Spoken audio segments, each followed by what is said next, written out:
माजी जैसे ईद आई है तो योगी का बयान आया कि सड़कें नमाज पढ़ने के लिए नहीं है, कैसे देख रहे हैं? देखिए, एक बात मैं आपको कहना चाहता हूं कि शर्म आनी चाहिए देश के मुख्यमंत्री को, बिल्कुल शर्म आनी चाहिए। आज देश बर्बादी के रास्ते पर आ गया और देश को लड़ाने में, ये देश के लोगों को लड़ाने में कोई कसर नहीं छोड़ रहे। अरे अगर आधे घंटे, एक घंटे अगर भारत का रहने वाला मुसलमान अगर भारत की सड़कों पर नमाज पढ़ लेगा तो कौन सी आफत आ जाएगी?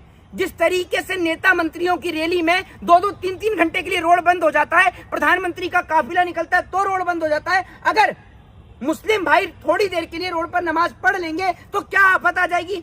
और वो भी सिर्फ उन जगहों पर पढ़ रहे हैं जहां पर मस्जिदों में स्पेस नहीं है। गांवों के अंदर जहां बड़े बड़े ईदगाह बने हुए हैं वहां पर कोई नहीं पढ़ता। जहां पर ईदगाह नहीं है वहां के लोग पढ़ते हैं क्योंकि वहां पर जगह नहीं होती है। जी, आपने मोदी जी की बात की। जी, मोदी जी का 56 इंच का सीना है, देशों में विदेशों में नाम हो रहा है, मुसलमानों का है क्या ऐसा 56 है। इंच मेरी का बात, सीना? अरे मेरी बात सुन लीजिए, देश को चलाने के लिए दिमाग चाहिए होता है। 56 इंची का तो एलईडी टीवी भी आता है, वो सिर्फ मनोरंजन के काम आता है, ये याद रखिएगा। और प्रधानमंत्री आज मनोरंजन का विषय ही बन गए हैं। अगर मोदी जी विदेश यात्रा हो गई हो, मेलोडी की ट्रॉफी पहुंच गई हो और तमाम चीजें आपकी हो गई हो तो अब थोड़ा सा ध्यान इस देश की ओर भी दे लीजिए।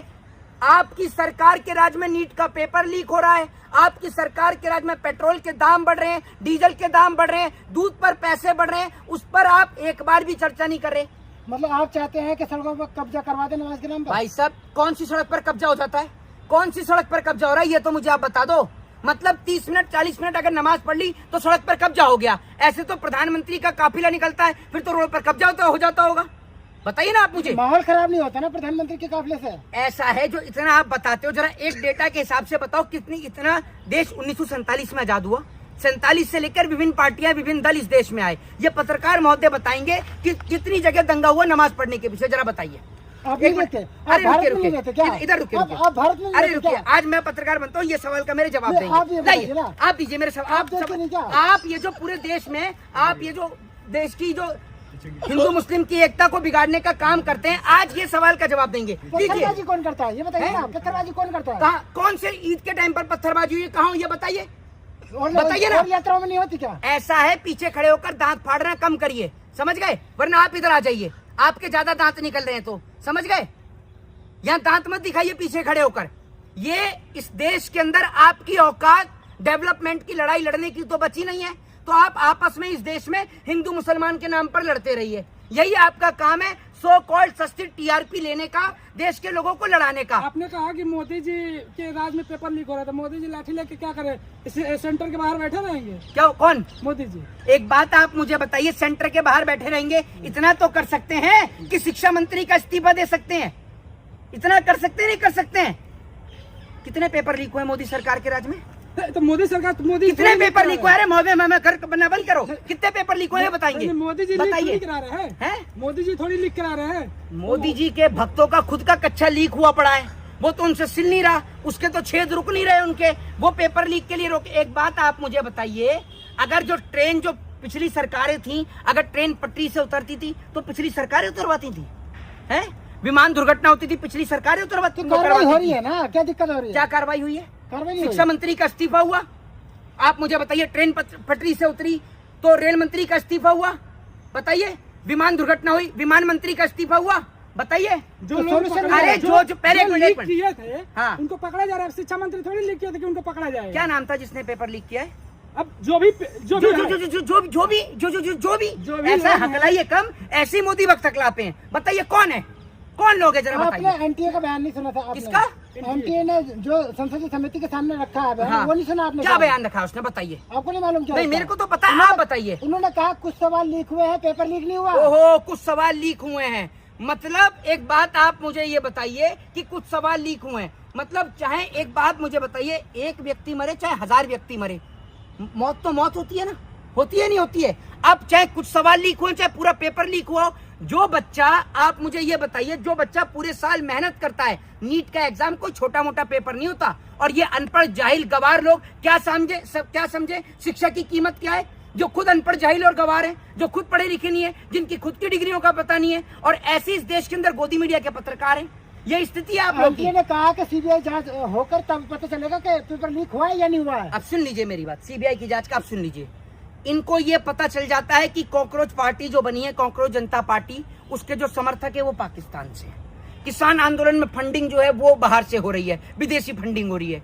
ना तो इनको ये पता चलता कि पहलगांव में आतंकवादी कैसे आए, पुलवामा में आरडीएक्स कहां से आया और नीट का पेपर कैसे लीक हुआ, वो इनको पता नहीं चलता। बाकी सारी चीज इनको पता चल जाती हैं। इनसे बड़ा चोर, डकैत और लुटेरा ना तो आज तक इस देश में पैदा हुआ है और ना कभी पैदा होगा। डकैत कौन है? मोदी जी। डकैत लग रहा है आपको? और क्या है ये, और क्या है? एक बार को डकैत तो खुलेआम आता है। देश का नक्शा बदल दिया मोदी जी ने। बिल्कुल बदल दिया देश का नक्शा, बिल्कुल देश का नक्शा बदल दिया और देश की वो स्थिति कर दी कि देश आज वो महंगाई पर आ गया, वो बेरोजगारी पर आ गया कि भारत के अंदर हर 4 में से 3 लोग बेरोजगारी की मार से जूझ रहे हैं। कोई पेपर बिना लीक के ठीक से नहीं हो पाता। मोदी सरकार के राज में कोई सरहद पर जवान सुरक्षित नहीं है, खेत में किसान सुरक्षित नहीं है। ये स्थिति आज देश की हो गई है। कंगना रनौत कह रही है कि आपको नीट पेपर की पड़ी है या हिंदू खतरे में? अच्छा, कैसे खतरे में हिंदू? जरा आज मुझे आप यही बता दो कि हिंदू को किससे खतरा है, बताइए आप मुझे। आपको नीट की पेपर की लगी है? मैं आपसे ये कह रहा हूँ, उस कंगना रनावत को जाकर आप बोलना कि अगर हिंदू खतरे में है तो सबसे पहले वो और उसके डैडी दोनों इस्तीफा दे। आप 14 से 26 तक सरकार में बैठे हो और उसके बाद भी अगर हिंदू खतरे में है तो हिंदू खतरे में आप लेकर आए ना, और कोई थोड़ी लेके आया। और आप मुझे ये बताइए, देश में इतने बड़े बड़े मुद्दे हैं लेकिन पत्रकारों के पास हिंदू, मुसलमान, मंदिर, मस्जिद के अलावा कोई मुद्दा नहीं है, कोई मुद्दा नहीं है। ये ऐसे पत्रकार हैं, इन्हें अपना खुद का स्थान नहीं पता होगा। क्या स्थान है पत्रकारिता में? मतलब अगर योगी ने बयान दे दिया नमाज को लेकर, क्या दिक्कत होगी? ये दोनों भाई बताएंगे क्या स्थान है पत्रकारिता में भारत का? अगर कोई सवाल, अरे सवाल पत्रकारिता को टारगेट करने लग जाते हैं। पत्रकारिता को टारगेट, पत्रकार हैं ये, इनको ये पता होना चाहिए कि पत्रकारिता में भारत का स्थान कौन सा। जरा मतलब भारत को बदनाम करेंगे। देखिए, वो mainstream मीडिया है, भारत को बदनाम करेंगे, सही है। Social media. अरे पहले मेरी बात सुन लीजिए। नॉर्वे के पत्रकार ने सवाल पूछ लिया तो भारत को बदनाम करेंगे? ओहो, नॉर्वे के पत्रकार ने, हमारे पत्रकार तो मोदी से पूछते हैं आप जेब में बटुआ रखते हैं, नहीं रखते हैं, आम काट के खाते हैं, चूस के खाते हैं, क्योंकि हमारे पत्रकारों की औकात ही नहीं है। वो तो इतने बड़े चाटुकार हैं, हमारे देश की मीडिया जिसको गोदी मीडिया कहते हैं, इतने बड़े चाटुकार और दलाल हैं। और जो पत्रकार तड़ीपार हो तो सीधी सी बात है, चोर चोर मौसेरे भाई। एक तड़ीपार दूसरे तड़ीपार का समर्थन तो करेगा ही। एक तड़ीपार वो है सुधीर चौधरी और दूसरा तड़ीपार कौन है आप सभी को पोल पता है। खोल दी ना उस पत्रकार की, सुधीर चौधरी ने, दिक्कत हो रही है आपको? सुधीर चौधरी की तो खुद की पोल खुली हुई है, खुद तड़ीपार है, वो काय का पत्रकार है। दूसरी बात ये सुन लीजिए, जो आप बात करें ना, दूसरी बात ये है कि वो जो आप बात कर रहे हैं वो पत्रकार किस बात का है। और प्रधानमंत्री ने आज तक एक सिंगल प्रेस कॉन्फ्रेंस करी है, बताइए। वो अक्षय कुमार को इंटरव्यू दे रहे हैं। अक्षय कुमार पत्रकार है? टीवी शो में चित्रा त्रिपाठी ने बोला कि वो विदेशी फंडिंग पे पली बड़ी पत्रकार है। कौन? चित्रा त्रिपाठी ने बोला। ओहो, चित्रा त्रिपाठी तो खुद सरकार के उस पर पैसे पे पल रही हैं, खुद सरकार की फंडिंग पर पल रही हैं। वो झालमुरी के फायदे, मेलोडी के फायदे। मेलोडी इतनी चॉकलेटी क्यों? आपको शर्म आनी चाहिए, शर्म।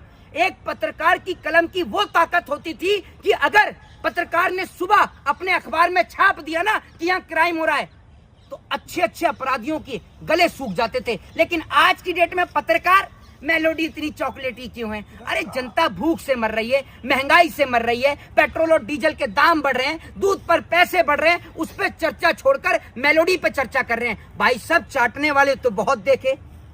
एक डायलॉग है ना कि इनमें चाटने की बहुत अच्छी कलाएं लंबी जाएंगी। ये याद रखिएगा, ये जितने भी गोदी मीडिया के पत्रकार हैं, जिस दिन मोदी सरकार का इस देश से सफाया हुआ उस दिन ये दूर दूर तक नजर नहीं आएंगे। जय हिंद, जय संविधान।